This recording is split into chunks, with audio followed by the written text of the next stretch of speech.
new parent alert, and this comes with a strong warning. What you're about to see is very disturbing. But parents, we've got to warn you about this video game because your kids could get their hands on it. It depicts rape. It's graphic. We had to censor it. And that's the whole object of this game. Corner and rape a woman. Choose the method of assault. It's set even to read off those details. And believe me, we've censored a lot here.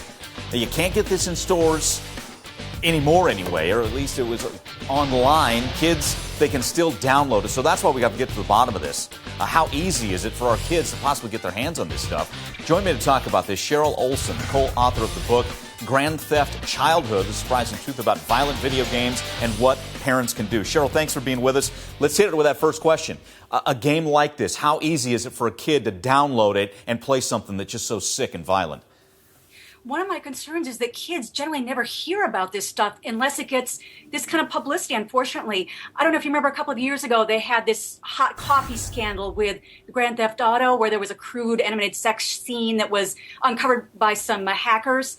And very few people had heard about it until a few politicians and pundits started publicizing it and how terrible it was for our kids. And suddenly thousands of people were downloading it.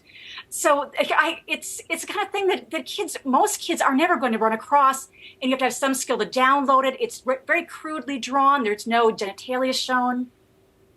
No, okay. So, and we hope you're right, that kids won't get their hands on it. But let's talk about, I think this awakens a lot of parents to any violent video game, even if it's not to this degree.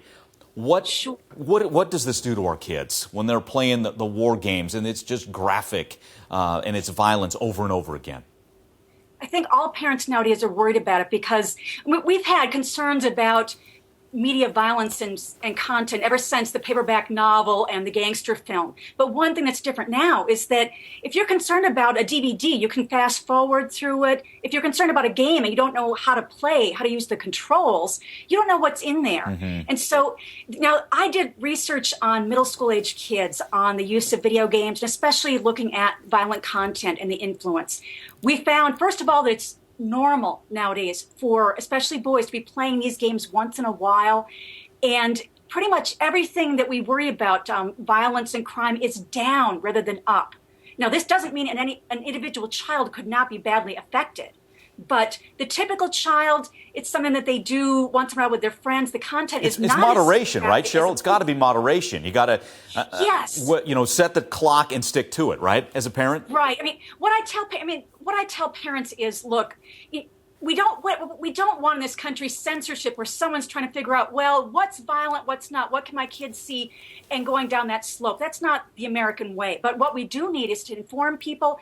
And the big thing parents should do is get the game system, the computer, the TV, and the cell phone at night out of the kid's bedroom. Yeah. Because if you've got that in a common area of the house, you can walk by and see what's going on. If you have concern, you can say, gee, you really seem into that game, and I know you're a good kid, so there's got to be something to it. Okay, Cheryl, we got to run. Thanks again for your time. I'm sure we'll talk again soon.